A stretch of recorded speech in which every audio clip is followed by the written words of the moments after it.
Bonjour à toutes et à tous, c'est Hermès, j'espère que vous allez bien. Bienvenue dans les rois du Bitcoin, nouvelle ATH, fantastique, félicitations à tous. Je tourne cette vidéo hier aux alentours des 16h, c'était peu après l'ouverture de Wall Street. Bon, on voit que les marchés financiers, Wall Street est bullish ce matin, donc cet après-midi, pardon. Donc c'est une bonne chose ce matin pour eux, bien évidemment. Aujourd'hui, on parle un peu de Bitcoin, on a pas mal parlé hier, on va surtout parler psychologie sur le moyen long terme, c'est important. On va parler de quelques crypto-monnaies, BitShare, Flame, on va parler de loopring, LRC, je l'ai loupé. Pourquoi j'ai loupé ? Dommage. Est-ce que j'aurais dû rentrer ? Évidemment. Est-ce que j'avais commencé à placer des ordres ? Oui, mais je les avais pas mis dans mon order book. Tant pis pour moi. Est-ce que j'aurai l'occasion ou pas de revenir dans LRC si jamais ce projet m'intéresse ? Évidemment. On en parle tout de suite. Mais avant de commencer, je vous invite à rejoindre le Discord des rois du marché. Vous voyez, on va parler de ça aujourd'hui. Vous y trouverez à l'intérieur une petite documentation. Vous y trouverez une stratégie qui s'appelle la stratégie des 4 rois que j'utilise moi depuis quelques années maintenant et qui m'offre d'excellents résultats sur le moyen et long terme. Vous trouvez aussi une petite documentation sur les patterns que l'on utilise. D'ailleurs, on va parler de la pattern qui a été confirmée avec l'objectif qui a peut-être été atteint à l'heure où je vous parle de la tête-épaule inversée. N'hésitez pas à rejoindre le Discord. Le lien sera dans la description. Allez, on parle tout de suite de Bitcoin.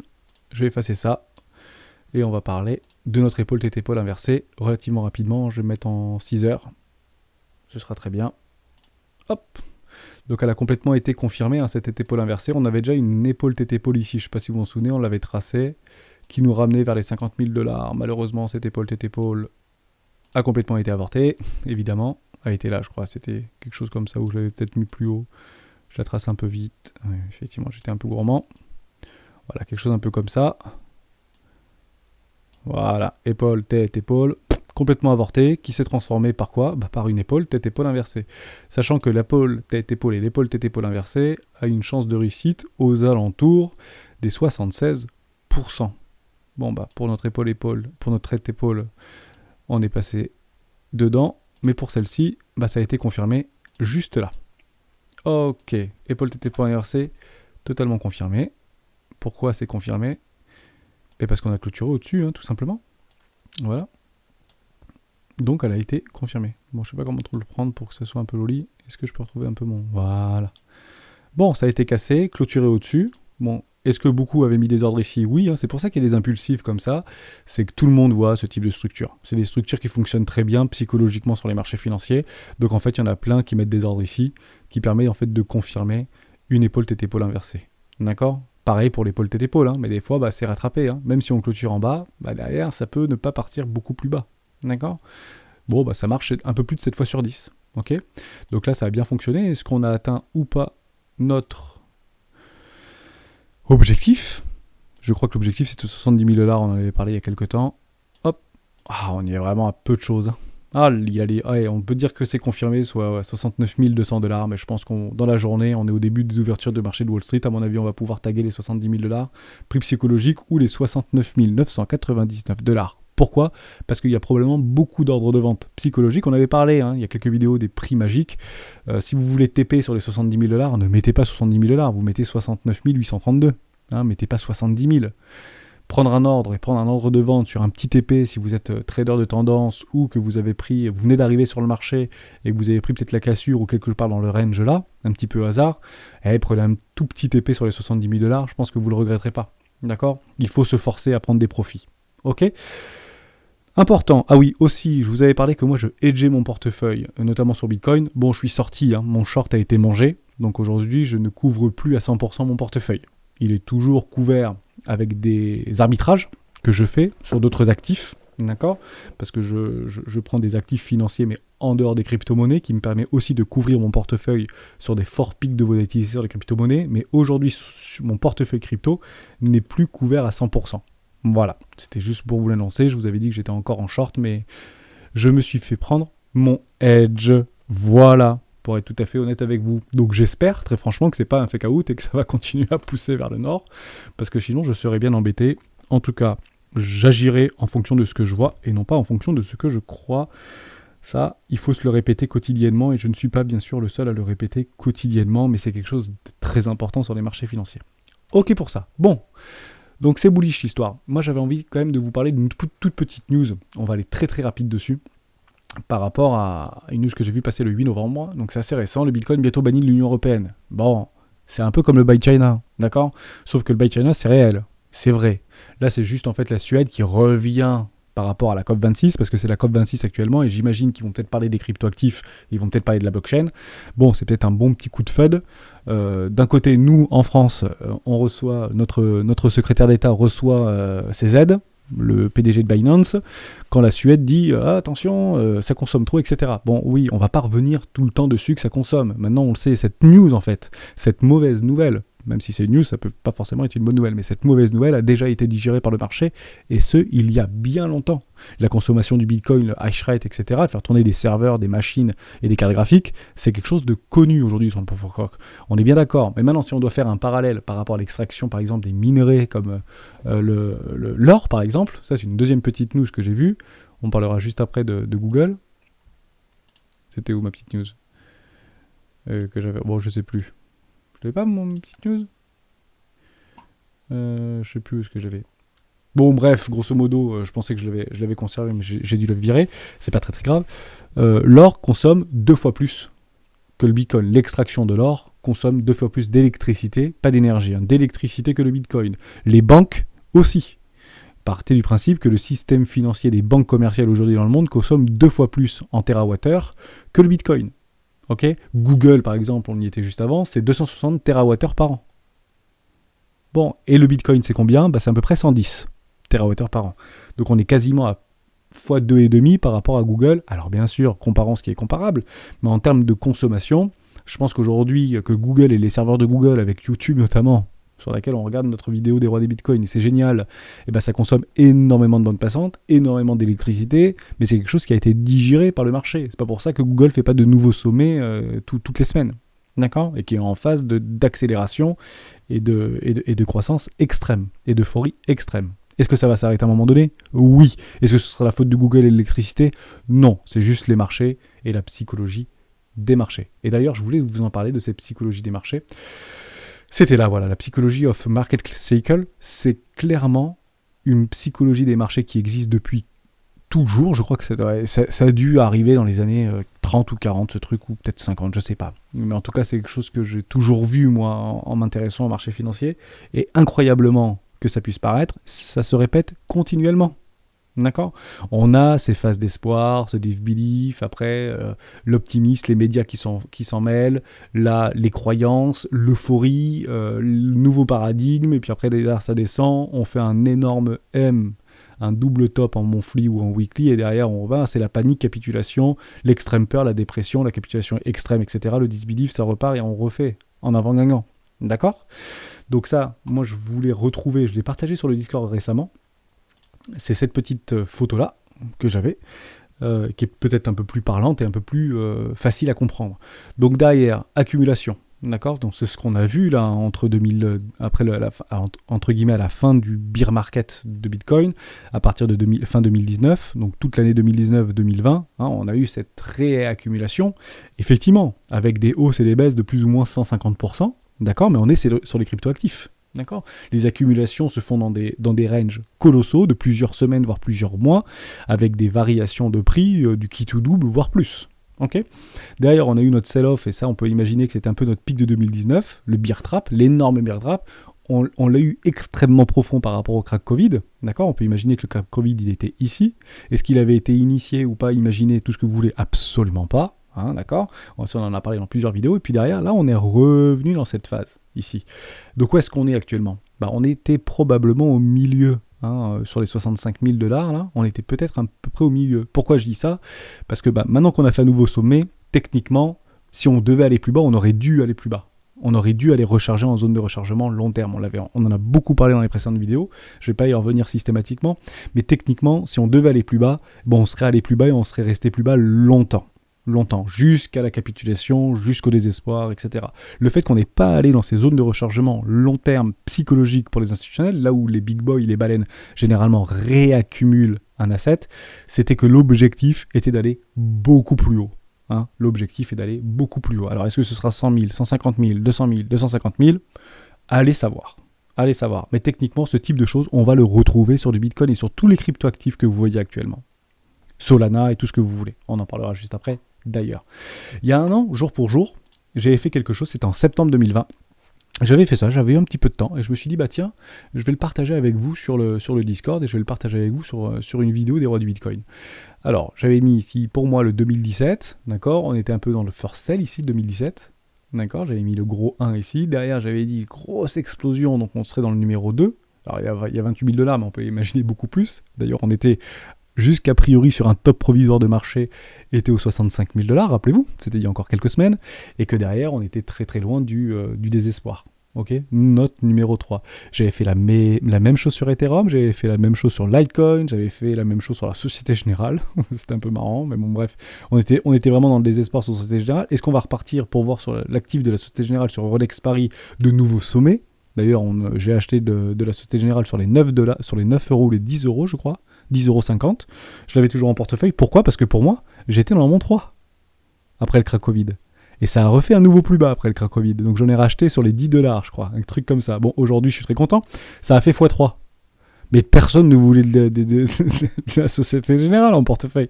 Tout le monde disait, mais ce truc va mourir, je sais pas quoi. Et on a encore ce trader que je citerai pas, parce que je ne le connais pas, et puis peu importe, en mémoire pour dire, mais ce truc ne vaut rien, les banques vont mourir, la Deutsche Bank va mourir, etc. Bon, bah moi j'ai dit, bah tiens, je vais mettre un tout petite partie de mon capital sur la Société Générale. Et bah j'ai eu raison. J'ai eu raison parce que personne n'en voulait. Et la majorité a tort de toute manière. Donc si la majorité n'en veut pas, bah il faut en prendre, on vous le dit. Pour moi, Alphabet, Google, c'était à peu près ici. D'accord? Bon, c'est allé beaucoup plus haut parce qu'en fait, on ne peut pas voir ces effets d'excès en fait du marché. On ne peut pas les voir arriver. Je vous le dis, c'est impossible. Personne ne pourra vendre ici. Sur tout le haut là, en haut, personne ne pourra vendre ici. Personne ne peut vendre aux 20 000 $ ou aux 19 948 $ en 2017 sur le top de marché de Bitcoin. Personne. Et encore moins par rapport à la psychologie qu'il y avait derrière. Rappelez-vous, en 2017, on en parle souvent, c'est pas possible. D'accord? Donc j'avais fait ce petit laïus avec des assets d'aujourd'hui, et puis on peut peut-être retrouver la même chose avec le Bitcoin, on va en parler. Je ne parlerai pas de l'Ethereum, etc. C'est exactement la même chose, techniquement. Mais on va voir des objectifs de take profit. Pourquoi je vous en parle? Parce qu'on va y arriver à un moment donné. Et il va falloir prendre des profits et se forcer à prendre des profits. Voilà. Donc c'est quelque chose d'important. Si vous ne prenez pas de profit, bah, malheureusement, vous ne résisterez pas longtemps sur les marchés financiers parce que vous vendrez malheureusement au pire moment. Je vais mettre en weekly et on se le refait. Ok? Donc là, ici, on imagine que j'avais mon 1. D'accord? Ici, alors non, pardon. Ici, j'avais mon 2. Pourquoi? Parce que ici, j'avais mon 1. Donc je le refais. Ici, j'ai mon 1. Ici, j'ai mon 2. Ici, j'ai mon 3. D'accord? Après, derrière, on recommence. Mon 3, en fait, devient mon 1. Mon 1, mon 2, ou peut-être mon 2, et après mon 3. Derrière, on accumule, on repart en 1, 2, peut-être $1 million, je sais pas, je dis une bêtise, hein, d'accord? 1, 2, 3. Et on refait ça en permanence. On va faire ça, 2, tac, des structures de marché, ta, structure de marché, et ça. C'est complètement possible, hein, d'accord? La valeur se déplacera toujours, d'accord? Alors, je l'ai très très mal fait, hein, ne regardez pas les 10 000 $, hein. On peut très bien faire un 2 ici, par exemple, ou un 3 ici, hein, d'accord? On peut très bien faire ça, structure de marché, et là on réaccumule parce que là c'est du béton armé maintenant. Mais quand vous regardez comme ça le Bitcoin, le jour où il sera $1 million, alors je dis pas qu'il sera $1 million, hein, ou à 500 000 $, mais je dis une bêtise, vous allez dire, mais franchement on n'était pas un peu idiot de pas acheter ici? Parce que ici on a une super structure de marché, hein. Je vous le dis, c'est bon, c'est confirmé, hein. Ça fait plusieurs jours qu'on vous le dit, que je vous le dis, que sur les réseaux on en parle énormément. Est-ce que c'est bien d'acheter, de faire all-in sur le Bitcoin ici? Non. Le problème de faire all-in, ce sera toujours dans le pire moment. All-in, ça veut dire mettre l'intégralité de son capital à un moment donné T. C'est une bêtise de faire ça. Il ne faut pas le faire parce que vous risquez d'acheter à un moment donné un top. D'accord? Donc il ne faut pas le faire. Vous pouvez éventuellement travailler et lisser votre prix même par le haut sur ce qu'on appelle du suivi de tendance. Donc par exemple, je peux mettre un ordre ici, je peux mettre un ordre ici, ça peut partir, remettre un ordre ici, pas partir, remettre un ordre ici, suivi de tendance. Il y a des gros traders professionnels, hein, qui font ça, hein, qui adorent faire ça. Hein. D'accord? Donc ce genre de choses va se passer. Alors ça peut se passer comme ça ou ça peut vraiment se passer comme ça. Hein. Je suis tout à fait d'accord avec vous. Ça peut vraiment partir en espèce de spirale comme ça et puis essayer d'acheter le Bitcoin. Alors je vous le dis, ici il y en a beaucoup qui vont acheter. Mais les grosses baleines vont commencer à vendre, et vendre massivement, jusqu'à faire quelque chose comme ça, et comme ça. Voilà. Vous savez tout, et ça se passera comme ça. C'est bête à dire, mais ça se passera malheureusement comme ça. Donc voilà, donc c'est très intéressant, 60 000 $, un peu plus, magnifique. Donc moi, j'aimerais juste essayer de trouver des zones de take profit logiques. J'ai encore un peu de Bitcoin en portefeuille, mais j'aimerais savoir où je pourrais vendre. D'accord ? C'est très simple. Rappelez-vous, on en avait parlé dans une vidéo précédente, on avait vu en fait sur notre retracement de Fibonacci, c'est ce qu'on utilise avec les rois pour essayer de déterminer des zones de take profit, et ça s'était arrêté au 3, 6, 2. 3, 6, 1, 2, pardon. 618, pardon. Donc je vais les refaire. D'ailleurs, je vais vous le remontrer complètement. Voilà, sur nos 3, 618, mais je vais vous remontrer juste en bas. Comme ça, on va bien le faire, on va le faire doucement, et ça sera super simple. Parce qu'on est parti du principe qu'on était vers ici, hein. D'accord ? On était à peu près là, 65 000 $, c'est ici, quoi. Ok, bon, là, on était à 5 000, mais on est au moitié du chemin. Donc, on va reprendre nos précédents tops, nos précédents bottom, pardon, du marché. On allait prendre notre top provisoire, à peu près ici, et on se le met ici. Et on avait vu que notre Bitcoin était venu à peu près sur quasiment les 3,618. Ok ? Mais on aurait très bien pu prendre un ordre sur les 1, on aurait très bien pu prendre un ordre sur les 1,618, sur les 2,618 et sur les 3,618. On l'a pas pris celui-là. Tant pis. Est-ce qu'il nous aurait resté du Bitcoin en portefeuille ? Oui. Il nous aurait resté un petit peu de Bitcoin. Mais on aurait pris des profits sur nos 1, ou si vous voulez pas le 1, prenez au moins le 618. 618, c'est vraiment un retracement d'extension Fibonacci extrêmement utilisé par les robots traders, par les traders institutionnels, etc. Beaucoup de personnes prendront des profits sur les 1,618, c'est une certitude. C'est une certitude absolue. Et d'ailleurs, on l'a vu sur Solana, sur les précédentes vidéos, qu'il y avait déjà eu des gros pics de prise de profit sur Solana ou sur Sand, par exemple, et que ça continue à bust, bien sûr, ça peut continuer à monter très très haut dans la stratosphère, pourquoi pas, 500 $, 700 $, pourquoi pas, mais des gens ont pris des profits sur les 1,618. Et le fait de lisser comme ça ces achats sur des zones théoriques de retracement Fibonacci permet de rationaliser à la fois un investissement, mais à la fois des prises de profit. Et on va faire exactement la même chose. Par exemple, je ne vais pas prendre ce précédent top là, moi je préfère prendre ce précédent top là jusqu'à nos 65 000. On y va. Et derrière, on va chercher nos zones de profit. D'accord ? Tout simplement. On va prendre ici, sur les 1,618, on est sur 130 000 $. On remonte ici, 2,618 sur nos 190 000 $, et sur nos 3,618, sur les 252 000 $. Et je vous en avais parlé il y a quelques vidéos que ma target max, c'était aux alentours des 250 000 $. D'accord ? Donc si vous êtes rentré sur ce break-là, d'accord ? Si vous êtes rentré sur ce break-là, il va falloir absolument prendre des profits. Il va falloir absolument prendre des profits. Sécuriser au moins ici. Bon, laissez courir le fil. Hein. Et bien sûr, vous n'avez pas fait all-in, hein. On est bien d'accord. Hein. Vous n'avez pas tout mis, hein. Vous avez mis une toute petite partie de votre capital ou votre position. Parce que si ça fait ça, on pourra racheter éventuellement une petite position ici. Et si ça fait quelque chose comme ça, on pourra racheter ici et éventuellement racheter ou doubler notre position dans une autre structure de marché, dans une zone de rechargement d'achat long terme. Je le répéterai jamais assez. On ne met pas tout sur une idée de trade. D'accord ? Donc derrière, on pourrait très bien prendre un petit peu de profit là, un petit peu de profit là, un petit peu de profit là, un petit peu de profit là. Je l'ai dit dans une vidéo précédente, moi je prendrais un profit sur les 125 000 $. Voilà. Pourquoi 125 000 $? Parce que par rapport à la psychologie, ou même pas psychologie, c'est plutôt arithmétique, mais par rapport à une capitalisation du market cap total des cryptoactifs actuellement en circulation sur 125 000 $, par rapport à la dominance du Bitcoin qui est aux alentours des 45%, 43%, 42%, ça ferait 5 000 milliards de dollars de market cap égale 125 000 $ pour le Bitcoin. D'accord ? 5 000 milliards de dollars, c'est la moitié de la valorisation du gold. Donc je pense que psychologiquement, on voit les bitcoins sur des prix magiques, 100 000, 70 000, 150 000, 200 000, 1 million, mais sur la market cap aussi. Là, j'ai vu une petite news passer assez récemment, même si on reçoit beaucoup de news dans ce sens-là. Clairement, oui, hein, on en parle dès que 3 000 milliards de capitalisation. Bon, ça, on parle sur les marchés, d'accord ? Ça parle sur les news, etc. Donc tout est bon à prendre sur des prix psychologiques. Donc voilà, 150 000 $. 125 000 $ égale 5 000 milliards de dollars. 250 000 $, capitalisation de l'or. Et je prendrai mes clics et mes claques si le Bitcoin atteint 250 000. Je vous le dis, il peut atteindre 500 000 derrière, ça ne me dérange pas. Parce que à la fin, malheureusement, le machin, il ne pourra pas faire ça toute sa vie, hein, d'accord ? Et à un moment donné, il fera quelque chose comme ça et il repartira. Alors peut-être qu'il refera quelque chose comme ça, d'accord, ici, hein ? d'accord? Et peut-être dans un nouveau cycle de 2, 3 ou 4 ans, hein, d'accord, hein? Voilà. La question est de savoir, vous avez bien vu, et puis après, derrière, pourquoi pas peut-être faire quelque chose comme ça, hein? Et là, on reverra le million, mais peut-être qu'on sera en 2032, là, hein, ou 2027, ok? Pourquoi? Parce que je pense que ceux qui ont mis all-in, et il y en a qui ont mis all-in, hein, moi j'ai mis beaucoup d'argent aussi, hein. Mais j'ai mis de l'argent sur la descente, pas sur la montée. Parce que je connaissais pas encore le Bitcoin, j'y croyais pas, je dis qu'est-ce que c'est ce truc, c'était en 2017, j'en sais rien. Donc j'en ai quand même acheté un petit peu en DCA sur la descente. Derrière, ça, en fait, c'est exactement ce qui va se passer, je pense, ici, et que c'est en train de se passer, en fait. La question, c'est qu'on ne pourra pas savoir où ça va. Si vous faites all-in ici, en fait, à quel moment vous vendez? En fait, la majorité des gens, si vous achetez exactement ça, c'est ce qu'on a vu, hein, on est ici pour moi, actuellement là-bas.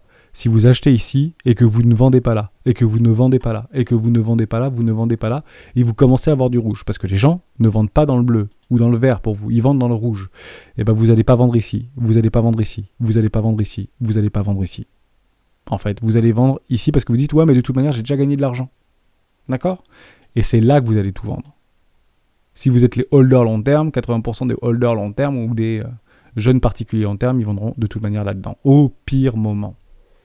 Et on forcera les gens à vendre ici, hein. Le jour où on rentre en bear market, on forcera les gens à vendre dans quelque chose comme ça. Évidemment. Pourquoi?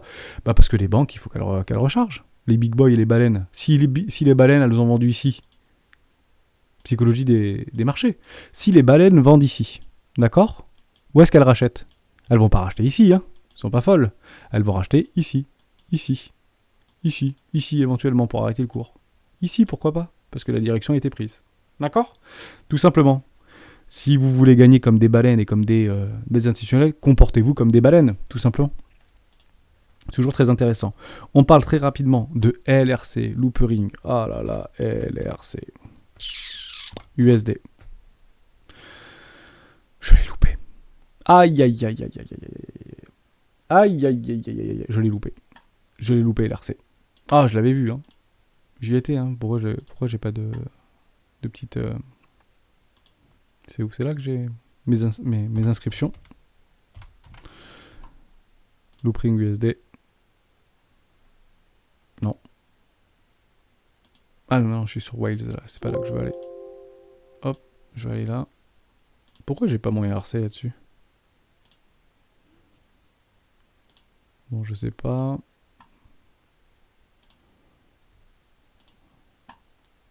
Ah, voilà, c'est arrivé. Ça se chargeait pas, je sais pas ce qu'il y avait. Bon, grosso modo, j'avais tracé mes zones de rechargement de short long terme, des zones d'achat long terme. Ça veut dire tout ce qui se passe en dessous, entre mes 618 et 786, réellement, ça veut dire qu'on peut racheter en dessous ou dedans. Les institutionnels peuvent continuer à acheter dans toute cette phase-là, techniquement. D'accord? Donc ça, c'est une première chose. Deuxième chose, quand on arrive en zone de première classe, c'est vraiment dommage que j'ai loupé ce truc-là. Je vous expliquerai apparemment pourquoi ça a fait ça. Ça m'a bien fait rigoler. C'est pas grave. Bon, derrière, petit beer trap ici. C'est-à-dire que tous ceux, les futurs millionnaires qui achètent ici, en fait, c'est les baleines qui achètent là et qui accumulent là, qui commencent à sécuriser leur position ici. Tout à fait logique. Derrière, les baleines font quoi? Rachètent là s'il y a du potentiel. Derrière, est-ce que j'ai une structure de marché? J'ai une espèce de W là en weekly ici qui a été confirmée. J'aurais dû prendre un ordre ici, j'aurais dû prendre un ordre ici et éventuellement attendre une structure de retournement long terme. Je ne l'ai pas pris, je ne sais pas pourquoi. J'ai vu 1 milliard de market cap, je me suis dit peut-être parce qu'il y avait trop de market cap et j'étais plutôt en train de rigoler avec des trucs à 150 millions de dollars ou 250 millions de dollars ou 40 millions de dollars parce que je me suis dit si c'était petite market cap ça peut pousser très très fort s'il y a 95% ou 97% des tokens qui sont détenus par 1% des adresses, par exemple. D'accord? Bon, derrière je l'ai loupé, hein, loopring, mais par contre ça rentrait parfaitement dans ma stratégie des 4 rois. On aurait pu prendre en fait, lisser notre prix ici dans notre éco-classe, d'accord? Derrière on va chercher évidemment un premier take profit, alors que c'est quand même assez chirurgical. Pourquoi? Parce que où est-ce qu'on vient rejeter le cours? Au niveau des 786 et des 618, take profit, vous voyez ici ça mèche ici là, et derrière on n'y retourne plus après. C'est difficile d'y aller, hein. Bon, peut-être que ces mèches, il n'y a pas eu de truc, donc si je le prends là, peut-être que les mèches elles viennent tout, voilà, on vient mècher en 618, je sais pas s'il y a eu des ordres d'achat ou de vente ici sur ces mèches là. Bon, peu importe, je suis en weekly. Mais techniquement, on a bien vu que cette mèche a été transpercée, a été violemment rejetée. Pourquoi? Parce que c'est une zone de prise de profit logique d'investisseur. Ou de range trader, ou de tout ce que vous voulez. Les gros prennent des profits dans ces zones-là. Bon, derrière, on l'explose littéralement. On l'a explosé, ce truc. Ok. Ok. Bon, qu'est-ce qu'on fait? On fait des nouvelles ATH, etc. Est-ce que ça rentre ou pas dans une zone de profit? Est-ce que le Bitcoin peut faire ça? C'est possible. Un climax run comme ça, c'est parfaitement possible sur le Bitcoin. Hein. On en rigole, mais c'est complètement réaliste. Hein. D'accord?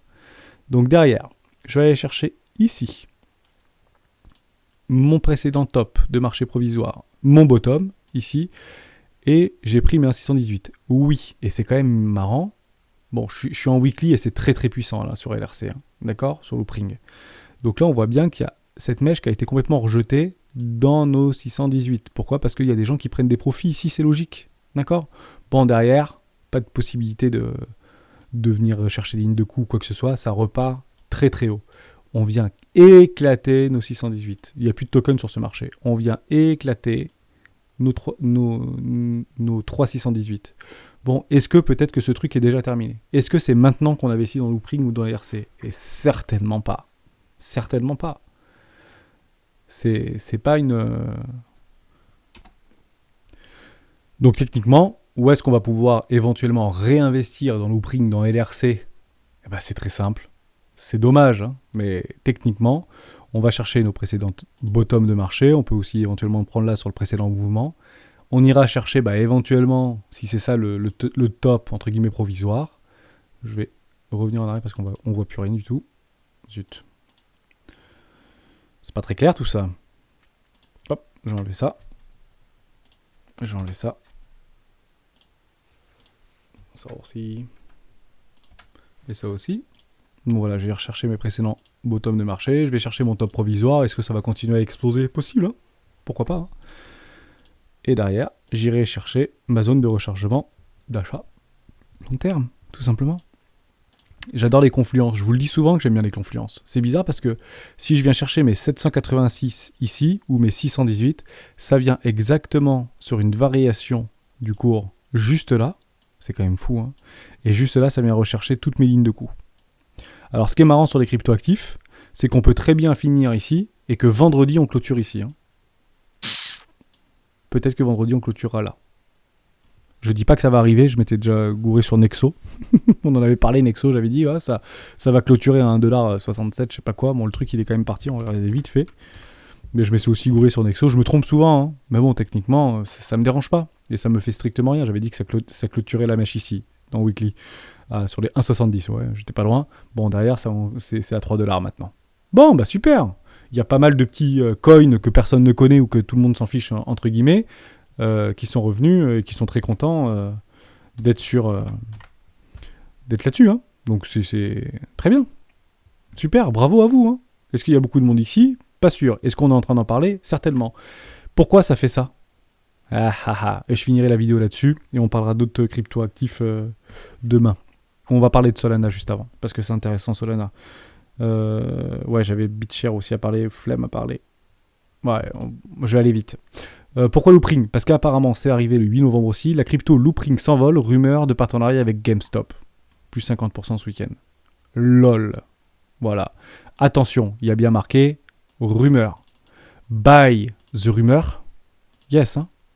Buy the rumor. Le jour où il y a vraiment GameStop qui annonce au monde entier, ou Loopring qui annonce nouveau partenariat avec GameStop, bam. Ou direct bam. Hein. Sell the news, comme on dit. Hein. D'accord?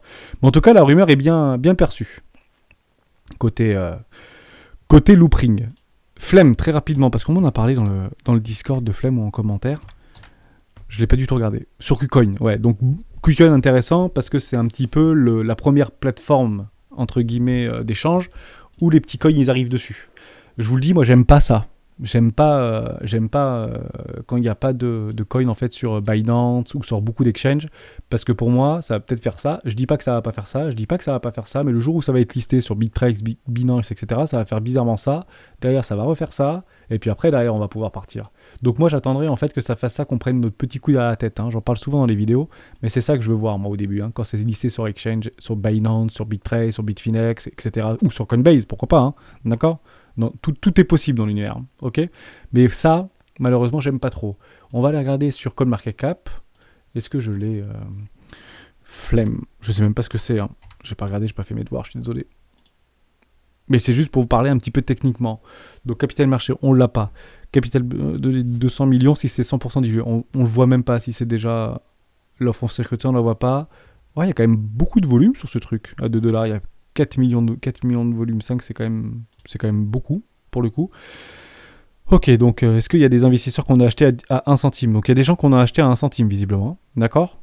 Donc je pense que l'ICO, c'était 1 centime. Derrière, le truc, il explose. 2 dollars. Derrière, ça latéralise. Donc il y a des baleines qui n'ont pas réussi. Alors peut-être qu'ils ont réussi à acheter ici, qu'ils ont vendu là. Et ils ont réaccumulé ici, sur les 1 dollar. Très bien, prix psychologique. Derrière, ça pousse. On monte à 3 dollars. Est-ce qu'il y a des baleines qui prennent du profit ici? Totalement. Totalement. Derrière, est-ce qu'on est revenu dans une zone de rechargement ou pas? Moyen terme. Non. On n'y est pas encore revenu. Je pense qu'on est en train éventuellement de travailler un premier arrêt où on est au middle là. Bah ouais, si je fais 1 dollar ici, 3 dollars ici, grosso modo, on est au 50%. Est-ce qu'on peut pas attendre, ou est-ce que c'est une récumulation pour empêcher les gens d'investir là-dedans? C'est possible. Bah, je connais pas. C'est sur la blockchain Polygon? Ok, je sais pas. J'en sais rien. J'ai pas du tout regardé. Peut-être que c'est un super fondamental. Peut-être qu'il y a plein de choses. Est-ce que ce truc peut retourner à 1 dollar? Possible. Est-ce que ce truc peut faire 20 dollars? Possible aussi. Voilà, juste là, bah, c'est qu'il y a des gens qu'on a acheté à 10 centimes, quoi. Même pas. Hein. Ah, il y en a qu'on a acheté peut-être pas cher. Ou je sais pas, peut-être 1 dollar. J'en sais rien. Est-ce que ça n'a pas fait mon flush? J'ai pas l'historique, pourquoi. Il faudrait que je regarde un peu plus en profondeur. 72 votes, ok. Ouais, c'est nulle part, c'est que sur KuCoin. Donc grosso modo, moi dans ma stratégie et dans ma psychologie, qu'est-ce que je ferais si je voulais investir dans First Starter? Ouais, je pourrais, si vraiment je crois au projet, parce que j'ai un pote qui travaille dedans, ma famille travaille là-dedans, j'ai des news que peu de gens sur la planète peuvent avoir, qui sont extrêmement bullish. Exemple, c'est en train de travailler avec, je sais pas moi, avec les fondateurs de Apple. Je dis n'importe quoi. Hein. Si vous avez ce type d'information et que vous savez que Apple ou Google est en train de travailler avec ça, je dis n'importe quoi encore une fois, hein, mais que personne ne le sait, bah, en fait, si, il y a probablement des grosses baleines qui le savent et qui commencent à accumuler. Là, c'est intéressant. Si vous n'avez pas ce type d'information sur ce type de coin, je dis, moi, je préférerais plutôt attendre que ça soit listé sur des gros exchanges, qui a vraiment, entre guillemets, de la hype, parce que très honnêtement, ça ne me dérange pas d'acheter ce truc-là à 10 dollars s'il est monté à 150 dollars. Par contre, ça m'embête de l'acheter à 3 dollars si quand il sera listé sur Binance, on va le retrouver à 72 centimes de dollars.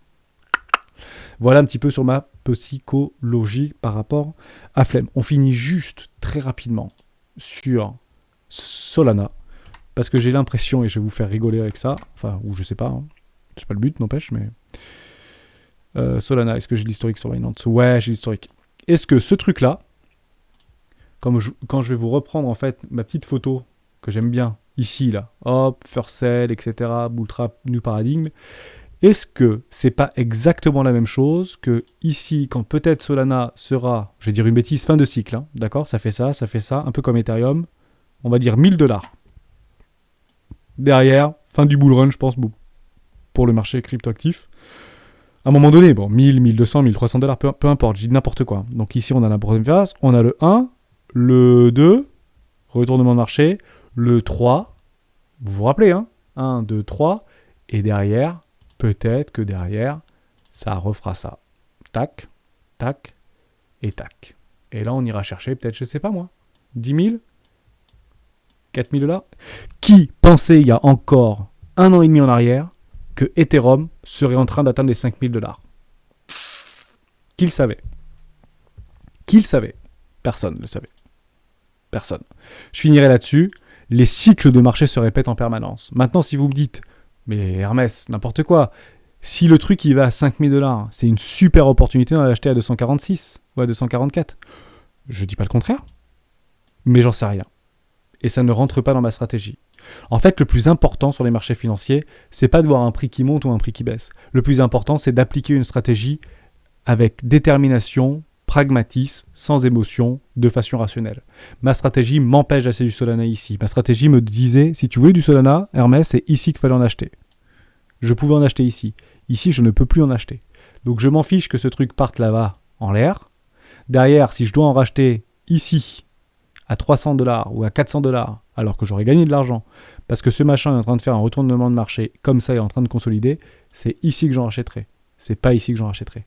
Merci à tous et à toutes d'avoir suivi cette vidéo. jusqu'au bout. On se retrouve demain dans une prochaine vidéo. Ciao!